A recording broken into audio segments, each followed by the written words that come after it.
بصي كده اللهم بارك، بسم الله ما شاء الله. ادي البانيه يا جماعه، وما حطيتش فيجيتار خالص، دقيق ومعاكي البيكنج باودر، معاكي النشا، معاكي التوابل، كاري الكركم، معاكي شطه، معاكي كل اللي هو النواشف ده خالص، غير بقى انتوا بتتبليه اللي هو البصل والتوابل والفلفل والماجي والخل.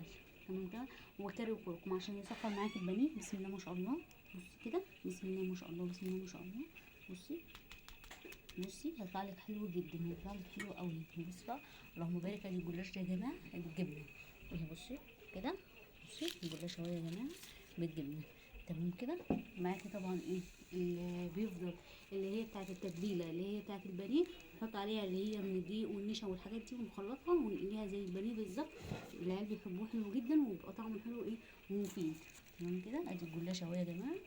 تمام كده. بصوا بقى، ادي المخلل يا جماعه اللي احنا كنا مخللينه بقى له فتره. بصوا لسه ما خلص، ما شاء الله يعني، اللهم بارك. كده بصي كده، بانيه يا جماعه طريقته سهله وبسيطه. وما تيجي تقليه تسخني الزيت كويس، وبعد كده تحطيه وما تقلبوش الا لما يبتدي يشد معاك، عشان تقلبيه الناحيه التانيه عشان القشره بتاعته. بصوا كده، عشان القشره بتاعته ما تتشالش اهو. تمام كده اهو يا جماعه، عشان القشره ما تتشالش معاك وتتعمل اهي.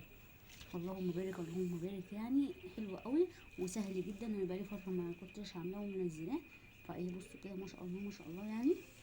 وطريقته سهله حلو جدا، والتتبيله سهله بتاعته، وان انتي ما تدوريش على فيجيتار.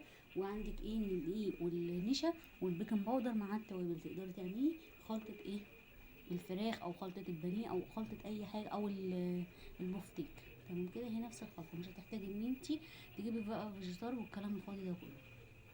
حاجات سهله، وبديك حاجات سهله وبسيطه تقدري تعمليها في البيت. كل حاجه عندك في البيت تقدري تعملي منها اي حاجه انت محتاجاها. اللهم بارك اللهم بارك يعني. بصوا